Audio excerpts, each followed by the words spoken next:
chapter 22 of Berserk is the aftermath of the battle between Guts and Zodd, or Guts, Griffith, the Ben Hawk versus Zodd, who all got annihilated by this fucking monster, as we all know. And basically, you know, we have a confrontation with Guts and Casca. Casca cannot understand why Griffith likes Guts so much. And, you know, basically, they're still young. They're still teenagers. They're still finding their own. They're still finding who they are. You know, it's very interesting to see these mercenaries who've been through so much, but they're still teenagers. They're still growing and developing. And she blames Guts for a lot of things. And at one point in this episode, or this chapter rather, Casca punches Guts in the face. And the reason why she did that is because Guts was going to go talk to Griffith as he was healing, but he was already having a meeting with a bunch of aristocrats and priests who like him and don't like him. Some are using this little scene to further themselves, or, you know, whatever reason. It's for their own benefit. It's politics, you know what I'm saying? And I was told that it's going to start getting into some Game of Thrones level politics and deception and whatnot as the chapters go on. And I'm very, very much looking forward to that because I'm a huge fan of Game of Thrones. Someone just Skyped me. But basically, you know, Casca and him have a little bit of a thing, and Guts is like, I can't deal with this right now, and he leaves. But at one point, he looks back at Casca, and he wonders, you know, what's wrong. Like, he kind of feels bad. And as he's training the next day, the dude's already training, and Griffith even says, you're a tough one. Your wounds were worse than mine. Griffith, man, he's a skilled warrior, skilled sword fighter, but he has a very fragile frame, it seems like, where Guts has been through hell and back so far in all these battles, been hurt, been always putting himself in the line of danger. He has a tough body, he's a very tough customer, and we see that he's already training after fighting against Nosferatu Zodd. And basically he says, you know, it's not your fault, you know, don't let Casca get to you. He says, it's annoying that I had to talk to these guys, but it's for the betterment of the kingdom.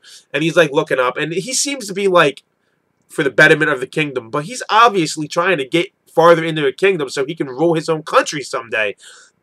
I mean, his speech when they were throwing water on each other a couple chapters ago still is in my mind, that he is trying to weasel his way into it. He's talking about the betterment of the kingdom. The betterment of the kingdom is probably him ruling the kingdom. But anyway, he doesn't know how he was saved. He goes, I thought I was gone.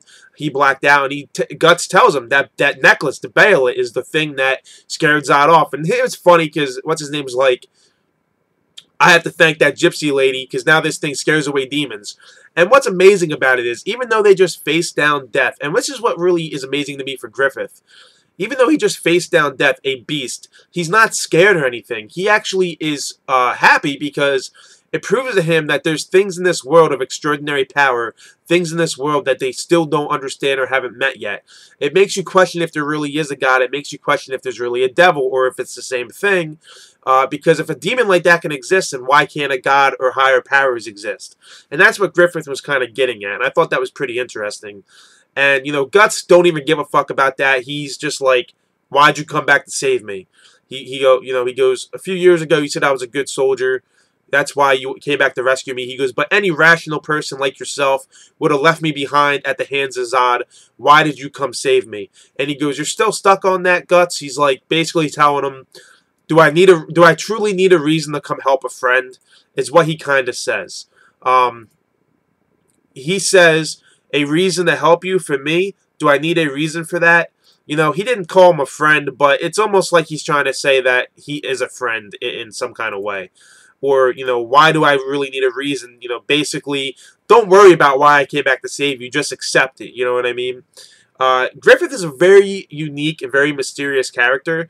You know, I'm getting the impression that he will do anything he can to gain his objective, fill his goals.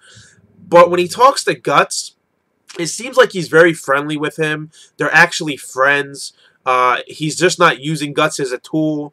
I mean, at first I thought he went back and rescued Guts, you know, a few years ago because he knew Guts would be a great tool for him to use to get to where he wants to be. And now it's starting to feel like, you know, almost like they're friends, you know what I mean? Because he said, why would I need a reason to come save you? And I thought it was very interesting. But let me know your thoughts on the chapters, guys. Let me know your thoughts on my thoughts. Hit the like button if you feel I deserve it. Please do not use ad blocker if you want to support me 100%, and I urge you to do the same for any of your favorite YouTubers that you want to support 100%. And finally, subscribe to the channel if you want to see more Berserk reviews. Go check out my other videos. I have everything nicely organized in playlists, so you can go check out the playlist of your choice, see if you like my content, and you can make your own decision if you want to subscribe or not. It's totally up to you, but I don't think you'll be disappointed. I'm not the most entertaining person, but I try my best, guys. Thanks for watching, guys, my review for Chapter 22 of Berserk. I'll catch you guys in the next Berserk review.